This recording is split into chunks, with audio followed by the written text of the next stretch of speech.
Welcome back to another episode of NewOrleans.Football, coming to you from the Ochsner Health Podcast Studio.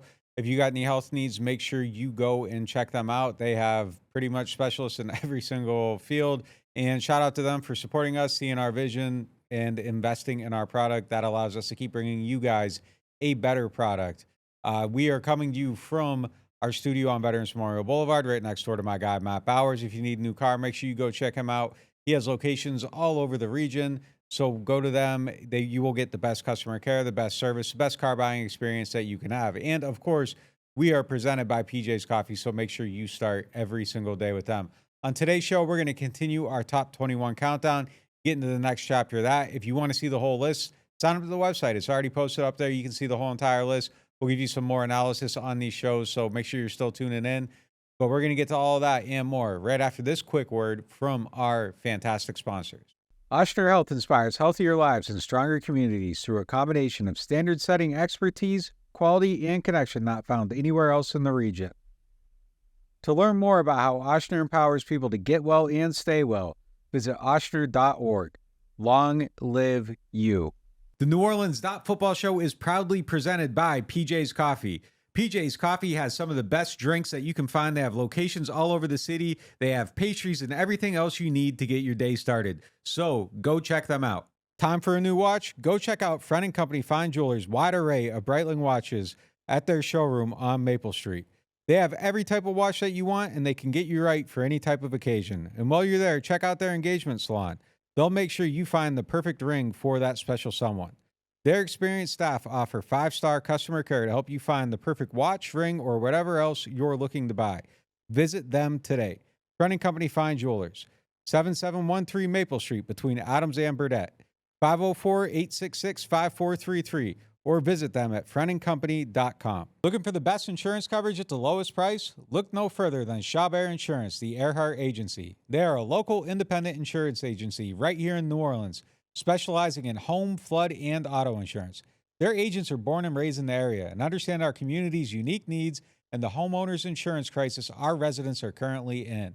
At Chabert Insurance, the Earhart Agency, their dedicated team will shop every available carrier in the market, ensuring you get the most comprehensive coverage at the lowest possible price. They know your time is valuable, which is why they work diligently to provide you with the quotes as soon as possible. Why settle for less when you can have the best? Trust Chabert Insurance, the Earhart Agency, to protect what matters most to you. I do. I've been a client of theirs since 2021. When we couldn't find someone to insure our house because of the big oak tree growing over top, Chabert worked until they found someone that would work with us and give us the protection that we need to feel safe in our new home. Call them today at 504-326-6526 or visit them online at Protected by Chabert. That's 504-326-6526. Chabert Insurance, the Earhart Agency, your local insurance experts. Hardhide Ponchatoula Strawberry Whiskey is an 86 proof blend of aged wheat bourbon, American light whiskey, and fresh Ponchatoula strawberries. Blended in New Orleans, it is not for the thin-skinned. Look for it in your favorite stores, bars, and restaurants. NewOrleans.Football is proud to be sponsored by Firehouse Subs. Make sure you check out their location on Veterans Boulevard. All right, let's get into the show.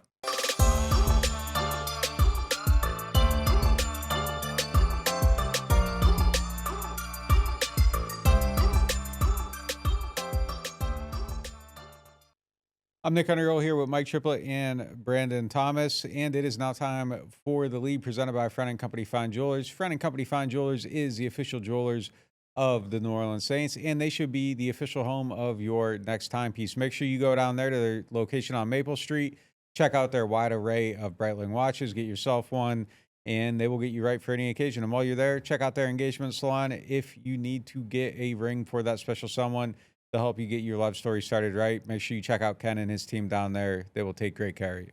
Lead topic, Saints roster ranking, part 2. We have numbers 14 through 8 today. On our last episode on Monday, we went through 21 through 15, finishing off with Pete Werner. If you want to check out that full list, you can get it on NewOrleans.Football because we go into more detail about our rankings. But let's start off with number 14, Cesar Ruiz, the big man. Yeah, I mean, I felt a tiny bit better about him at the end of last year when he really seemed like he was ascending. Pretty similar to Pete Werner. I don't know if he took that next step up. I think this new offense is going to be great for him. Last year, he's coming off the Liz Frank surgery. This year, he has a full offseason. We've seen him this offseason. He's lost some weight, gotten into shape to get out and run and be an athlete in this offense. I expect this to be somebody who's ranked higher on next year's list. Yeah, it's interesting. I don't know what to make of Caesar. He's kind of been a roller coaster a little bit throughout his career, and I think there were some seasons where he was a little bit better than others.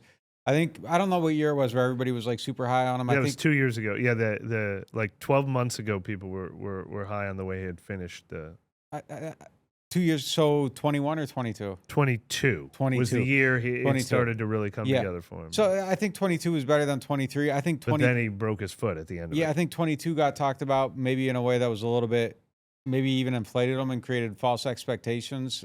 So, yeah, I mean, I think he's been fine. I think this offense should help, as you said. I think the system lends itself to it. Yeah, I'm okay with him here. I just don't, I think 14 is a fine spot for him. Yeah, that's exactly where I had him ranked at on my original list. Is at 14. I think that's the fair spot to put Cesar Ruiz at. I had him 14th. Yeah. Wait, hold on. I'm pulling mine up right now. I have him 13th. Oh, we almost had the clean sweep. Yeah. Let me ask you guys this: we have him ranked ahead of Brazil, and Nick did not have him ranked ahead of Brazil. I don't think we as a collective have him ranked ahead of Brazil and Tali Fuaga. They're almost back to back, were they? No, Pete Werner was snuck in there. But of the 3 first-round picks, not including Penning Olave and Peyton Turner, 3 first-round picks that are in this range, we expect Ruiz to fall behind the other 2 next year. We think Brazil and Fuaga both get higher. Yeah, I do. Ruiz. Yeah, I do. I mean, if we were drafting these guys right now, I would definitely take Brazil before Ruiz. And Fuaga. Yeah. Well, I don't know about Fuaga. Fuaga's a left tackle. We haven't seen any warts. It's kind of hard to know. But between these two, like I would absolutely like pretty quickly take Brazil ahead of Ruiz. Yeah, like long-term future outlook. Like I ranked even for next. I ranked Ruiz ahead of Brazil because Brazil hasn't done it yet. Like a lot of times we see the guy, we're excited about his future, but we have to see it over a number of years. Like Ruiz's potential, I was super excited about at one point, and he hasn't quite delivered on it. Like, so I try to be careful about ranking guys too high based just on their potential. So I went Ruiz, and then Brazil, and then Fuaga. But I think we're a year away from those guys both passing Ruiz up. I think they both have a higher ceiling. That's fair. I think because Caesar found his position, he's not fluctuating between different positions, and you know where he's going to be at. He's shown kind of where he can be at that spot. Fuaga, we still don't know yet, like how he's going to play at left tackle. It all seems good right now, but we don't know until the pads get on. But he has a high ceiling. And Brazil, if he could tighten up on the run game, then he'll be exceptional on the defensive line. So I definitely think Caesar's towards the bottom of the list just because he's had the time to solidify himself at guard. Now, let's go to number 13 on the list. This is a very household name on the team, Cam tough Jordan. One to rank. I think I had Ruiz one spot ahead of Cam. If I'd put Cam at 13, we could have had a clean sweep of Ruiz at 14. But Cam's tough. I mean, we say that we're trying to say where they are as of July 1st when we started this ranking list, 2024. If we're including his body of work, he'd be way higher. If we're including what we're projecting his entire season will play out, maybe he's even lower. He only had 2 sacks last year. I expect a slight bounce back from that. And I expect him to continue to be an asset on rundowns, to keep batting passes, like just to be, above the solid that we were calling Nathan Shepard, one tier above that. But I ranked some other defensive ends higher than him for sure. Yeah, I had him 16th. I put Fuaga at 17. That was my floor for starters, and for guaranteed starters, I had Alante 18th because it's kind of in flux. Then I had kind of role players below that. So my bar, like for people that I assume are going to have roles, was Fuaga at 17. I put Cam at 16 at that point. And look, the door's wide open for him to get healthy and change it. But I think right now, just give him where it's at. I mean, that's what I can only judge on what we saw last year, and last year is the thing that comes before this year. So right. I just kind of got to go off that. I might have been a little higher than I should have been. No on shame Cam. in that. It's Cam freaking Jordan. That was going to be my point. It's Cam Jordan. And I think he is going to put in the work this offseason to have a better year because he hears the noise. He sees what's happening. He sees, he had no choice but to see the snaps that he was or more importantly, was not playing on last season. So I had him at 10 originally, but I definitely think 13 is a fair spot to have him at. Where did you say you had him ranked 16. at? 16? Where'd you have him? I had him 14. Okay. So, yeah, within a margin of error right there. But This feels good. This feels good. Yeah. This is like respectful and room to go either direction from here. Yeah. Now, next up, we have a player who really stood out on the defensive line last year, Carl Granderson. He's at number 12. Where I had him 12th on my list. Yeah, I think Carl's like a very good. Just he's that baseline of you have something, and if you don't have Carl, you want Carl. If you have Carl, you're looking for Chase Young. But like he's kind of a very good baseline level. You have something defensive end. I don't know if there's like an arrow up, or if Carl's just kind of what he is at this point. But I think if he's just what he is at this point, like what he is really good, and he's an asset to the team. So I had him 10th.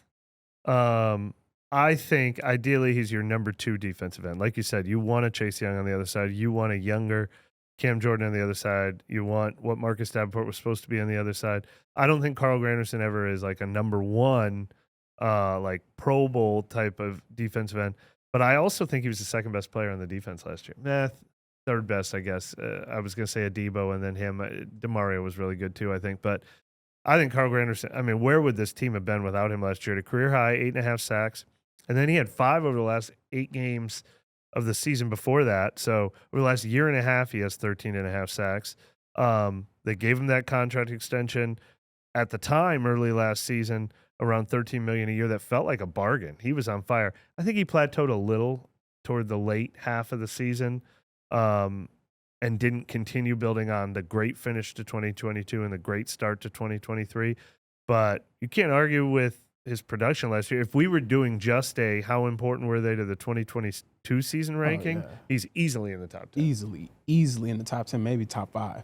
Now, me personally, I took in consideration Chase Young coming back and playing hungry because he needs a contract. That's why I put Granderson at 16 on my initial list, because Carl came in, he did his thing last year. Yeah. He produced, like we just talked about, he was a very high contributor on this team. But I think this year, Chase Young coming in peak with health-wise, coming back from the neck injury, needing to get a contract after this year, he's going to take away some of the things that Granderson was able to get in terms of sacks, we tackles, talked and all about that. that with Alontae Taylor and other guys. Like, are they going to get bumped? And with Pete Werner, are they going to get bumped? Right. So that's why I put Granderson at 16. But 12, I'm perfectly fine with, because he was that type of player last year. Next up, we have Speaking of Chase Young. I mean, still kind of don't know yet, but 11 is where he can be. Yeah, I put him. Oh, go ahead, Nick. No, go ahead. Well, I was going to say, I put him high. I wrestled with all 3 of those defensive ends, and I was kind of like, what if they were all free agents this year? I think Chase would have been the most coveted, and I think that was true. I mean, he got a $13 million deal, or a deal worth up to $13 million, even though the team knew about his neck surgery. If he was healthy, that would have been $15 million plus. Carl Granderson's not getting that on the open market.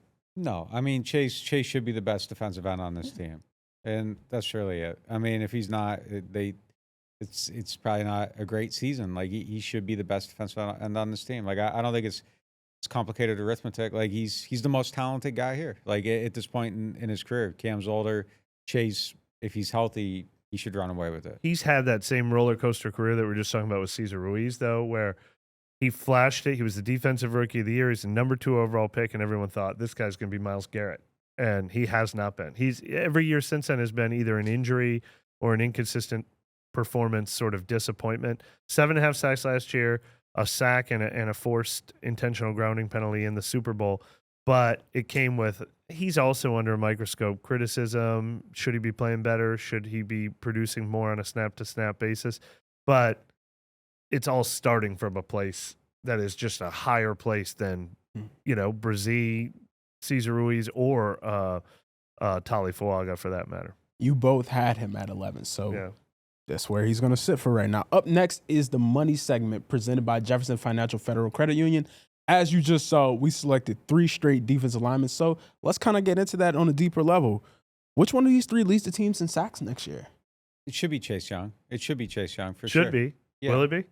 Yeah, I mean, I'd put my money on him. I think it'll be him. It sounds like he's going to be healthy, good coverage. I just think he's the most talented guy on the team, and he should get it. And if he doesn't, again, I think it's a problem if he's not your leader. And I just think with the coverage that they have here, the system, I think they're going to accentuate it. I think Chase Young should be focused. He might not be next year or the year after or whatever this season, given his circumstance, he should be absolutely locked in, because if Chase Young has a good season, it goes back to, oh, he was the number 2 pick in the draft. Yep. He has this amazing pedigree. Maybe his numbers weren't what they were because of the injury. And now that the injury's fixed, he's a 12-sack guy. Like, you go out and you get all the money that you've lost to this point with kind of your inconsistencies. So they should have the absolute best version of Chase Young, mentally checked in, buy-in, all that, right now, if he comes off this injury the right way. So he should lead the team in sacks. And if I got to place a bet on someone, I got to bet on the most talent. And I think he's easily the most talented guy here. I agree with you. It's just a lot closer for me. I would pick Chase Young as well. I think it's kind of a race to the number 10 with him and Granderson. Granderson had 8.5 last year, and we felt like he left some on the table. Like I said, he had 5.5 in just 8 games at the end of the year before that. I think it's realistic to think Granderson can flirt with 8 or with 10. Chase Young's never had more than 7.5 in a season. So he should, though. If Chase Young gets to 10, it's kind of a breakout career year. But I think he can get there. And I mean, he could get above there, but I just don't think it's a foregone conclusion. Yeah, the difference between the two is I think Carl's maxing out, and Chase has never figured out how to get there. I agree. So I mean, if he does, he does, but it's definitely possible that he never figures that out. But if he's ever going to figure it out, this would be the season where I would want to place my bet on him. And for previous stated reasons, that's why I'm going with Chase Young, because this is the time for him to recoup on money that he's lost over time and be able to show that he's worth a contract of being a former 2nd overall pick. I think Chase Young's ceiling is very high. No question. There's a reason why he was picked 2nd overall. So I think if he can live up to that potential, produce, really eat on this team, there's no reason why he shouldn't lead the team. Well, if he was healthy, I don't think it'd be a debate. The fact that he had neck surgery and will make his debut at some point during training camp is it's just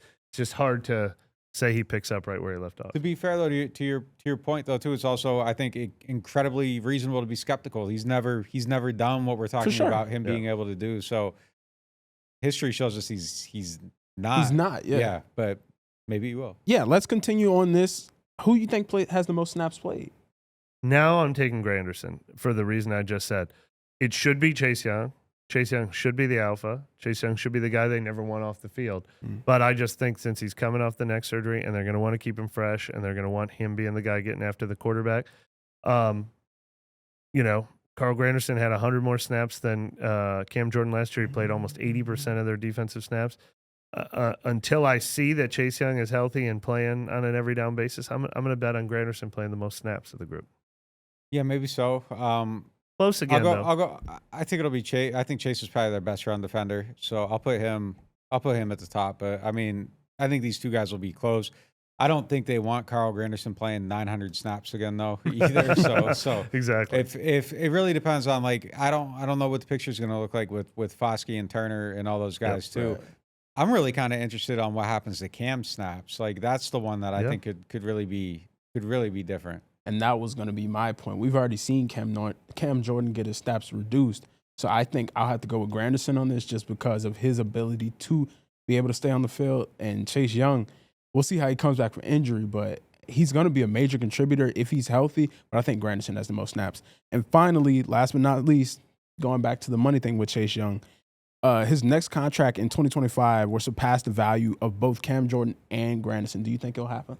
So that Jordan's average per year right now is like 13.6, and Granderson's is 13 exactly. Chase Young didn't surpass him this year, but we think next year when he hits the market again, he clears it. Yeah.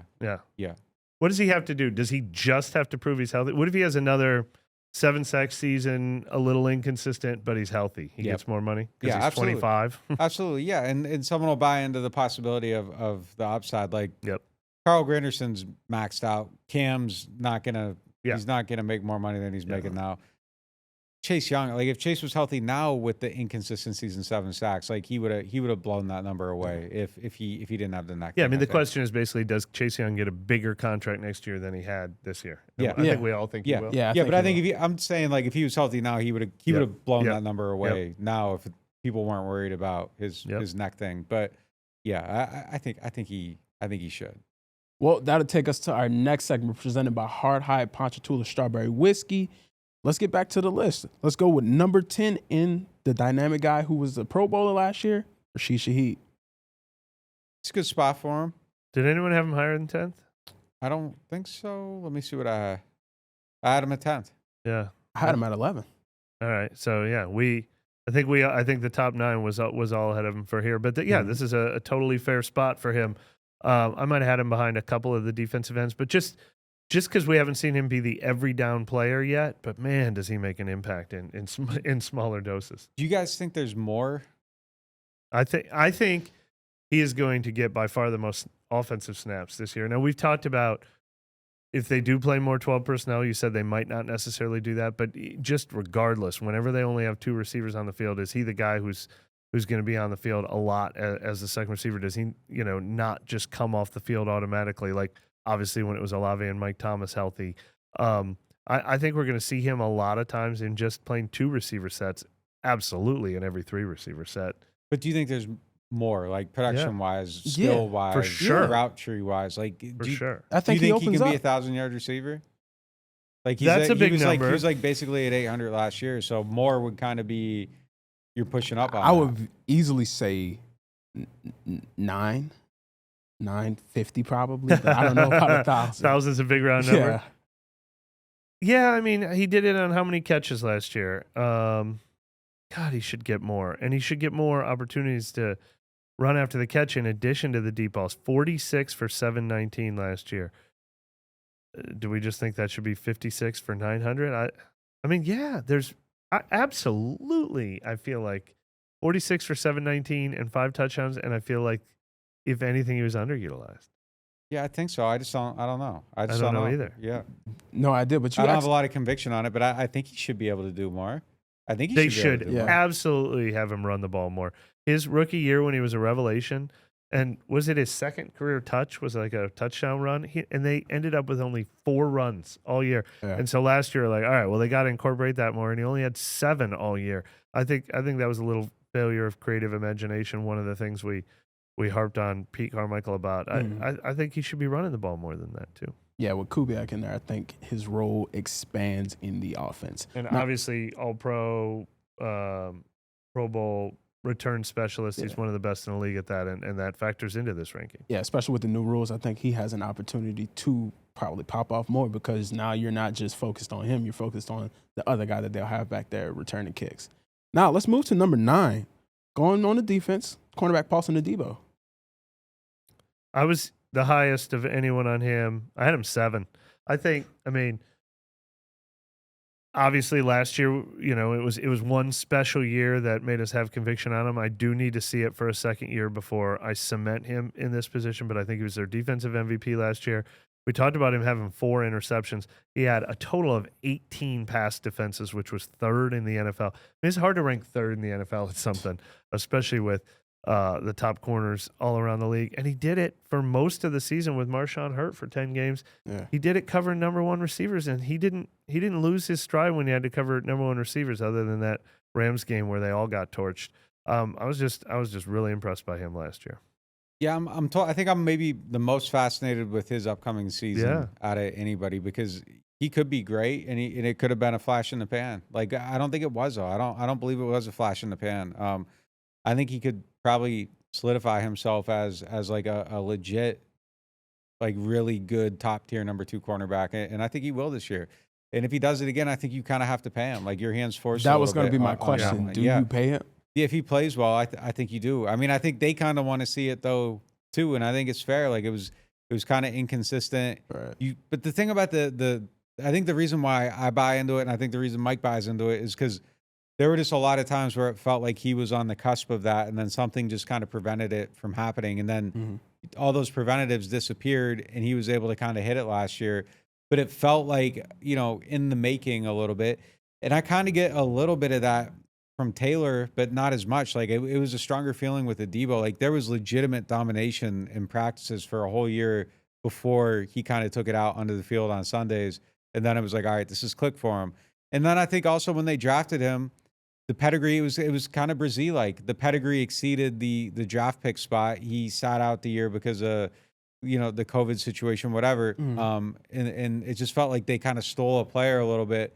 And it just took a little bit of time for it to all click, but it did click into place for him. So I expect a repeat of last year. He was originally my number 9 pick, and he'll stay there because he's on our official list. But both of these players, Mix and Paulson, going back to Rashid, they're both players who are consistently on the rise in the past few years that they've been on the team. So who would you buy more stock in going forward? Shaheed or Adebo? Adebo for sure. Adebo for sure for me. Yeah, Adebo for sure. Because of his ability to step up last year at number 1? I mean, I think his contract's value is going to end up exceeding Shaheed's. Like that's just kind of where my thought process is. And that just tells me that he's going to be more valued. It's just, I think he could be your number. Like if you're a team in the league, like if this dude has another good season, like he could be somebody's number 1 cornerback somewhere for sure. And I don't think Shaheed's going to get number 1 wide receiver status somewhere. So I think Shaheed's a great player to have on your team. I'm not trying to crap on him here or anything like that. Like I think he's a great player. I think he's great at what he does, but I would absolutely I would invest in Adebo before Shaheed for sure. No, I agree. The only counter argument is you just asked, is there more meat on the bone for Shaheed? And I think there is.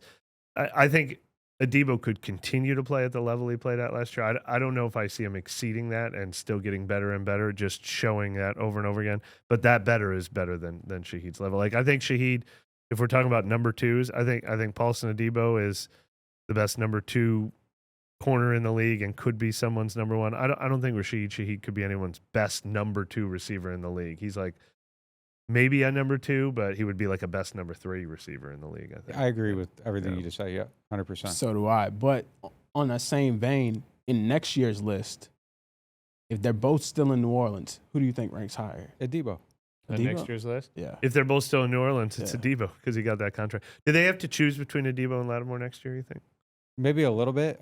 Look, to reveal the list, like I had Adebo 9 and Shaheed 10. So we aren't talking massive separation here, but yeah, I think Adebo, if they're both in New Orleans next year, I think Adebo's probably higher.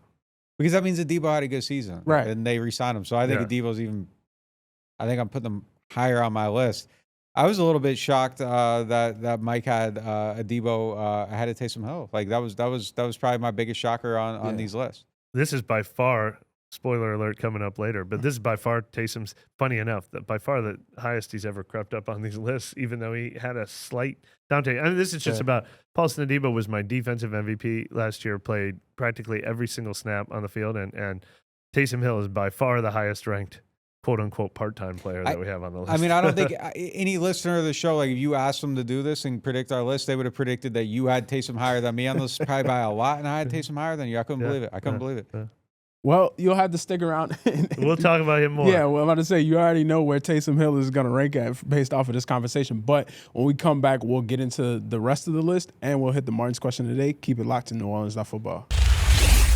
Total Maintenance is one of the largest locally owned home and commercial service providers in South Louisiana. They were founded in 1980 and serve the greater New Orleans and Baton Rouge markets. And Total Maintenance wants to show some love to our NOF listeners.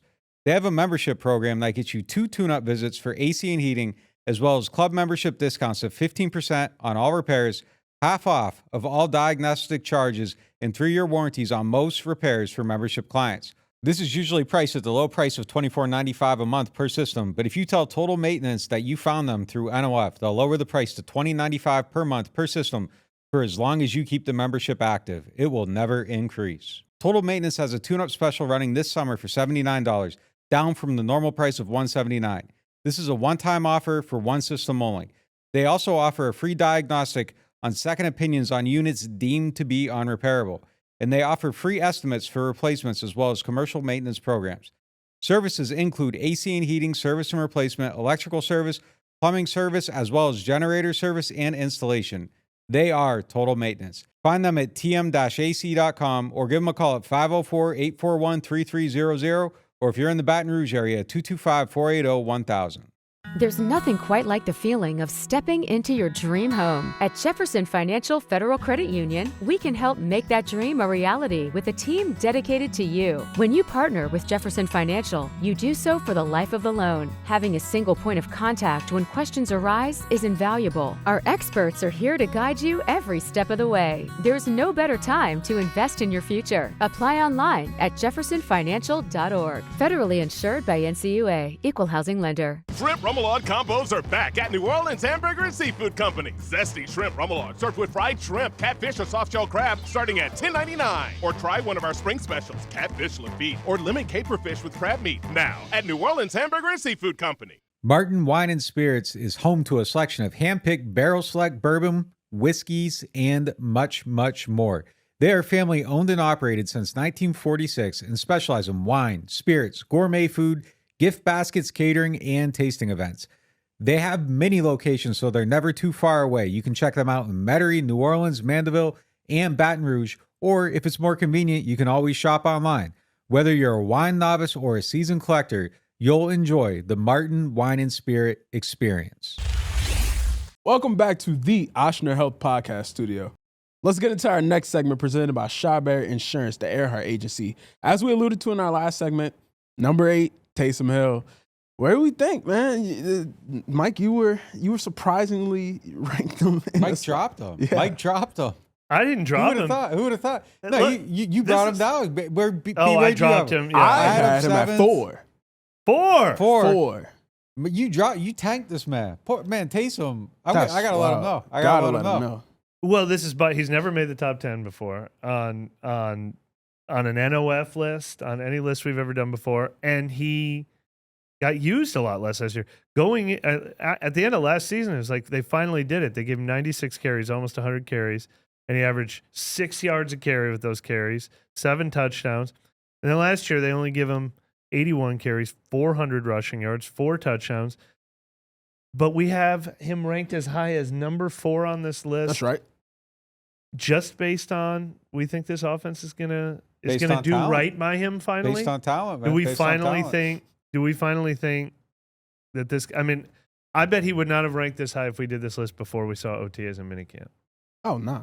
Like We we wouldn't saw have that Clint Kubiak's excited by this guy, and we're like, oh, if they're going to use Taysom Hill right, then he's a top 8 player on this team. It's an interesting thought. Like, I'm looking at it. I don't think I would have put Adebo, Shaheed, Chase Young, Carl Granderson, Brazee, Ruiz, Werner, Cam Jordan, Fuaga, Taylor, JT Gray, Nathan Shepard, or Willie Gay. Like, if he's out there in free agency, he's not getting more money than Chase Young or Paulson Adebo or. So you don't know where to pay him at. To be fair though, like I'm sandbagging Chase Young because of the injury. Like if Chase Young wasn't injured, I'm probably putting him in the top 10. I don't know that my rating. I feel like I got Taysom ahead of somebody else. I think I would have had Taysom ahead of this person no matter what regard. Last year we both had Taysom 12th.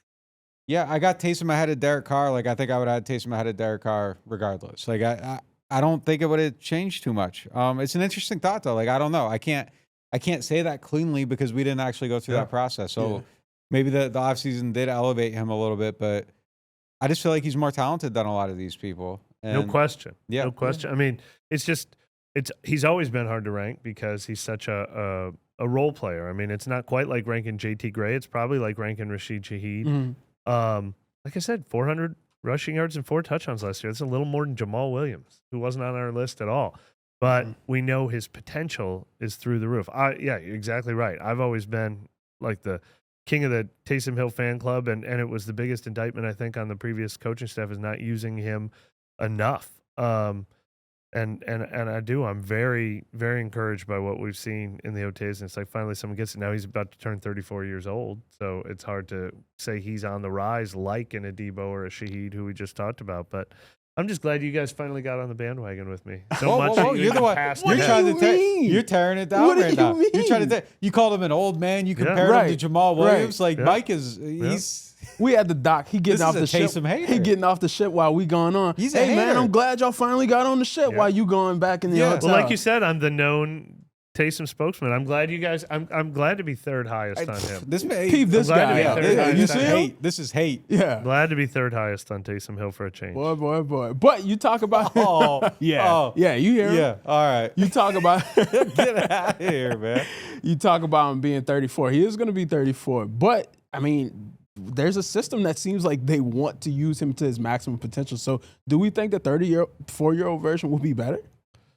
Yeah. Yeah, I think so. Yeah. Yeah, I do. Yeah, look, Taysom's 34, but he's you know, he's He doesn't have a lot of miles. yeah, no, he's the Cadillac you get from your grandpa. You know what I mean? Like, Come it's on, just been man. It's just been kind of sitting in the garage, and Yeah. you get it out, and this thing only has 27,000 miles on it. That's a Like, you good know, car. Taysom isn't an old 34. Yeah. But I will say that with the caveat, though, that prior to the Saints, like there was an extensive, and even with the Saints, I mean, there's been a lot of injuries. So, College injuries, Yeah, yeah. there's been a lot of injuries, mostly in college. He had some injuries here with the Saints. Like, so I mean, I will say that there's a possibility of that, but just in terms of actual wheels turning, odometer going up, I mean, there isn't a ton of mileage. on this I guy. wish we had a time machine, though. I mean, I honestly think before we saw what this, I mean, first of all, the outside perception, you know, everyone nationally is like, they still have that guy on their team. What are they doing? And that didn't somebody, we didn't do a segment on it because I don't know who did it. I don't know who produced it, but I just know I saw it go across my Twitter feed where somebody listed his contract as one of the worst contracts in the NFL because he's making $10 million a year, which, you know, people are always driving me nuts that they think he's overpaid for that because of what he can do. But then there was also, oh, well, they got a new offensive coordinator now. Is he going to go to Denver with Sean and Pete? And, you know, is he going to be a salary cap casualty? What are they going to do with him? I really just think that was the biggest eye-opener of the entire spring was not only are they going to find a role for him, they're like super-duper excited about him. And these, I think they're so creative how they're using him, running back, fullback, motioning into the slot, catching passes, lining up wide against Marshawn Lattimore, 3 straight catches on a 2-minute drill.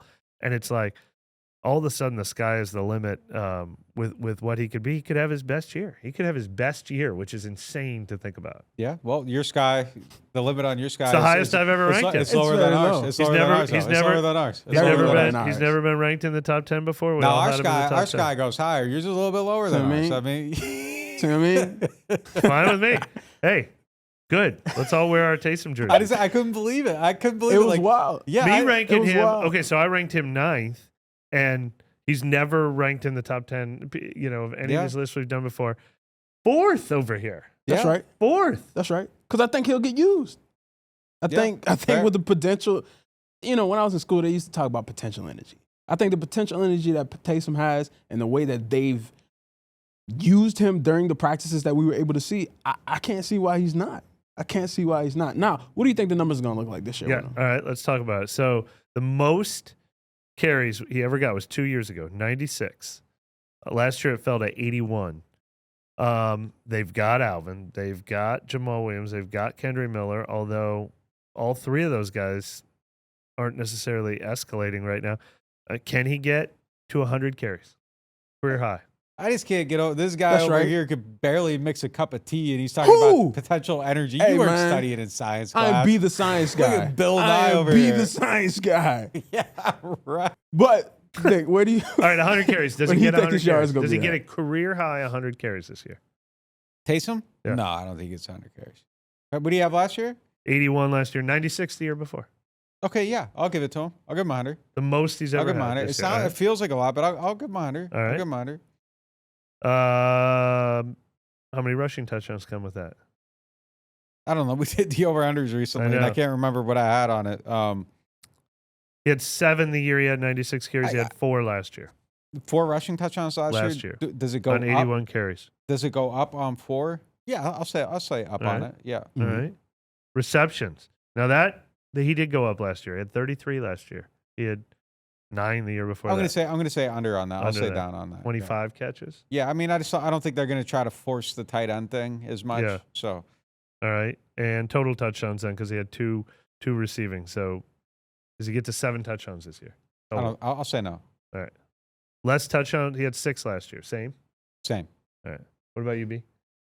I think goes up. Because, like I said, In I had him at touchdowns? 4. Yeah, I had him at 4. So I think Yeah, I think yeah. they get him involved more. I think he has more diversity in his playmaking. So I think they are going to throw the ball to him more. And especially with Juwan hurt, like I think they get him involved more. Fullback / running back / tight end. Bring it on. Keep Everything. running that QB power. You might get more kickoff returns this year too with the 2 kickoff returners back there. You might be doing that. It was so funny. The first day we saw kickoff returns, they only did it on half the field, and Taysom Hill was their number 1 kickoff returner. But then the second day they did the full field 11 on 11, and Taysom Hill was their number 1 kickoff coverage guy. So he's going to be doing kickoff coverage when they're kicking off and kickoff returns when they're returning kicks. He is crazy. Definitely. Well, be sure to check in on our next episode where we go through picks 7 through 1. If you're already subscribed to NewOrleans.Football, you can see exactly where we have the players lined up.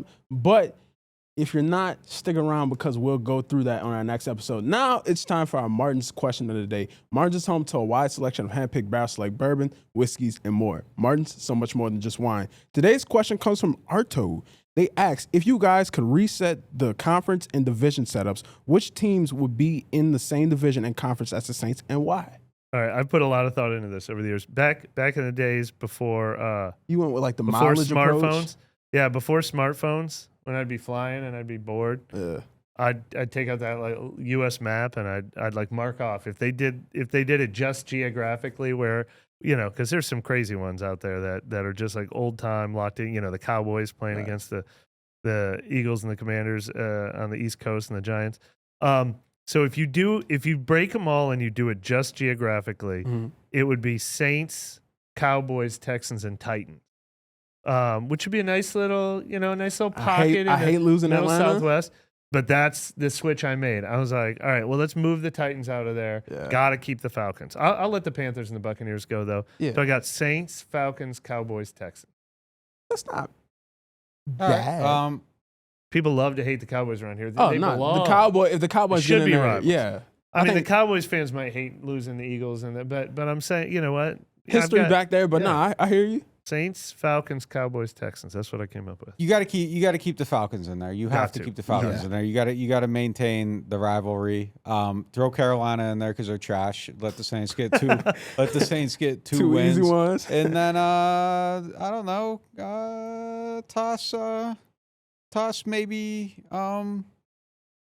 Who cares about geography? Throw the Giants in there. Let them play Danny Dimes a couple times and get a couple more wins. You just want dubs, man. I'm about to say, Are you going going to to change it each year? It's 24, man. You can just fly. Like, it's not hard to get on a flight anymore. Like, this isn't like, back in the 60s, it was like Wright Brothers planes. You know what I mean? Like it's easy to fly somewhere now. So let that happen. I don't know. Just give them some winnable games. That's all. That's what you want? Yeah. Okay. I did the whole league, by the way. Oh, you did? You go geographically, so it's Seahawks, 49ers, Chargers, Rams, the 3 California teams in Seattle. Then you get the next west over, Cardinals, Broncos, Chiefs, Raiders. Vikings, Bears, Packers, Lions, nothing changed. Nothing. They got it perfect there. It's now the Florida teams, Jaguars, Buccaneers, Dolphins, and Panthers. Now you got the Giants and the Jets together with the Patriots and the Bills. Then you got Browns, Bengals, Colts, Titans, Commanders, Ravens. I like that. Come on. Yeah. 2 Baltimore teams with the Eagles and the Steelers. There you go. Mike Tagliabue. Next commission. I also did you actually do the assignment? Did I do the assignment? Yeah. Well, I knew that it was a known thing that, do it by geographical location. So I figured you couldn't lose the Falcons in that. But yeah, did you? Well, here. This what is do you got? but like I didn't claim to be the science got? teacher. That's not science. That's geography. All right, you've heard us throw out GPT'd this assignment. Hey, man, sometimes, you got to use the resources that are available to you to go ahead in life. That's just called being resourceful. You've heard our arguments now. Give us your division. I have to go more with yours. You have to include the Cowboys in there just because I think that New Orleans to Dallas connection is going to be big I have to money. go more with the guy that actually laid out the whole league. Relax. Of course. Relax. Houston, I mean, Dallas and Houston got to stay they together. got to be right there. That's Texas. That's a quick hop over there, come back easy. And like I said before, you had Tennessee in there. I think you got to put Atlanta in there because you put Atlanta in there. All right, so Brandon agrees with me. That's that was right. awesome. The South run the world. So, speaking of Mike Tagliabue, they're finally going to get rid of the chains. I've been saying that for 25 years. But here's my other one. If I'm Mike Tagliabue. You were anti-chain. Yeah, it's He hates ridiculous. the measure. He's hated the measuring forever. So they pretend like it's an exact science, but every time someone gets a first down, watch. Some people run and go like, let's put it here. Like there's no exact science to where they You remember start that Cowboys Raiders game where they took the index card? But they set that thing down by eyeballing it while they were running. Like, anyway. Sometimes in science, you got to do that. You got to say, that seems about right. You know what I mean? Like, one thing I know that. That seems about right. That's that's an actual unit of measurement. Things like tinches. But here's my big one. Here's my big one. 2 bye weeks every season, whether they go to 18 games or not. And your second bye week, you play the Thursday game after that. You're never playing a Thursday game on 3 days rest anymore. Come on. You get a whole extra week of TV. They say the networks don't like it because there's some bad slates, whatever. We all play fantasy football. Everyone gambles now. Everyone will watch Jaguars, Panthers, or whatever. Like, so what? If a couple teams get an extra week off, they all get the extra rest, and then the Super Bowl moves to President's Day weekend. I just solved football. The union going to rock with him. Like, you got to could mess up Mardi Gras a little bit. I'm thinking of the whole league. You hear this guy? Do you hear this guy? They'll schedule the Super Bowl in New Orleans on years where Mardi Gras later in the calendar. Okay. Interesting.